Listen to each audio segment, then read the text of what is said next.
kami tumitingin sa mata at sa mata nito.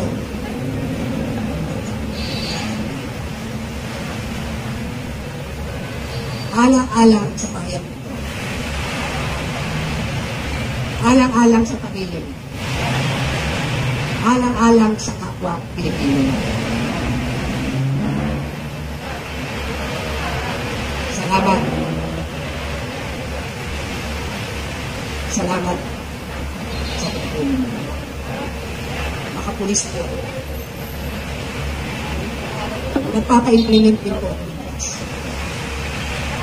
Itong kaharap nyo, mga volunteer po ito ng anti-crime. Force multiplier nito. Nagsiservisyo na walang hinahangad na kapalit. Kung hindi, gampanan lang ang tungkulin sa mga. Kaya kaibigan namin po kayo. Nandito kami, ulit-ulitin ko, para patukin ang puso. Hindi kayo ang kalaban ng bayan ito. Ang kalaban ng bayan ito, yung pinoproteksinan nyo. Ang kalaban ng mga mahihirap na tao, yung nakatira na pinoproteksinan nyo.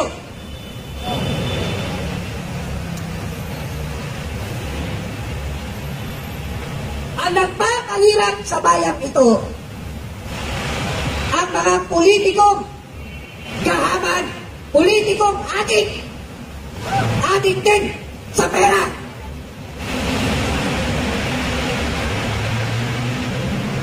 Hindi po kami magpapagal. Nagbigay lang po kami ng mensahe para sa inyo. Oh? Mga kababayan, masaya pa ba kayo sa panahon ito? Huwag natin gawing hadlang ang kahinaan ng ilan para sa kasiyahan natin at sa ating pamilya. Tandaan po natin na ang kasiyahan ay nagmumula sa ating sarili. Kaya po, ang aming tuntunin kung ba't kami nandito, we have to love the sinner, but we have to hate their sin. Lahat ng mga nagpapahirap sa atin, sila po ay makasalanan. Ang ayaw natin ay yung kasalanan na ginagawa nila na nagpapahirap sa ating inambayan. Subalit sila bilang makasalanan, mahal pa rin natin sila. Alam po namin sa ating mga kapulisan, ginagampanan lang po ninyo ang inyong tungkulin para may patupad at kapayapaan sa ating bansa. Hanggang kailan natin dapat gawin ito? Tayo ba, bawat Pilipino, ay kinakailangan na magkaroon ng mga alitan na magiging sanhi na kaguluhan sa ating bansa? Hindi po ba kayo nahihirapan sa panahon na kung saan ang ating pamilya ay umiiyak na sa kahirapan dahil yung ilan ay nagugutom na rin? Dapat po magpalasakit tayo sa ating bayan. Paano po natin gagawin ito? Ang paraan po na magpapalasakit sa ating bayan, ano po ba ang tama para sa lahat? Hindi po importante kung kayo ang tama, kami ang tama o sila ang tama. Ano po ba ang tama na dapat natin sundin lahat para sa kapakanan ng ating sarili, ng ating pamilya, ng ating bayan, at higit sa lahat, ang bawat Pilipino na umaasa kung paano maitawid ang kanilang kabuhayan at magkaroon ng kapakanan sa kanilang pamilya, lalo higit sa ating inang bayan. Maraming salamat po sa oras na nilaan ninyo. Maaring kami po ay nagambala namin ng panahon na supposed to be kayo po din ay nagsasamba. Kami po pinili namin na sumama dito sa kapila po ng aming ginagawa sa araw ng linggo. Dahil nais po namin parating sa inyo ang aming damdamin. Kami po ay hirap na rin sa lahat ng sektor. Maaring ang ilan sa inyo ay katulad na rin na nararamdaman namin. Subalit kailan po natin dapat gawin ang mga bagay na dapat po natin sundin para po sa tama.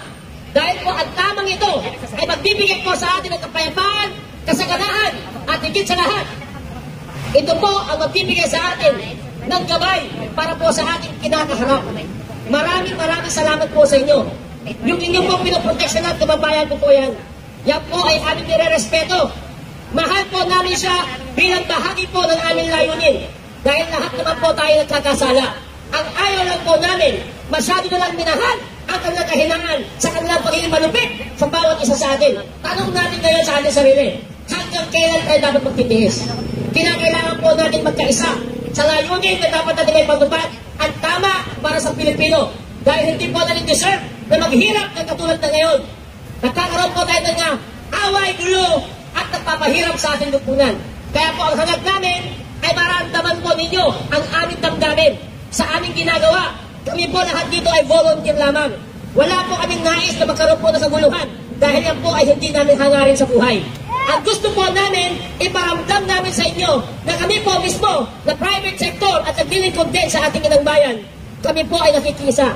Kaya po humihiling po kami sa inyo na nawa po'y maunawaan nyo ang bawat pagkakataon na kung saan kami po ay nagpapahayag lamang ng aming damdamin. Dahil kami po ay nahihirapan na rin sa ganitong sistema ng ating gobyerno na kung saan ang inuuna ay puro sariling kapakanan.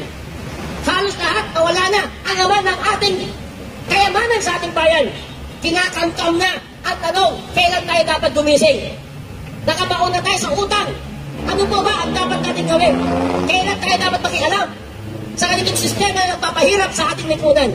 Maraming salamat po sa inyo at ang nais po namin ay maghatid lamang ng aming damdamin. Salamat po sa inyong pakikinig. Ang tawa po ay makarating sa taong ating pinoproteksyonan para po sa ating pagkakaisa. Muli, magandang umaga at mabuhay ang mga Pilipino!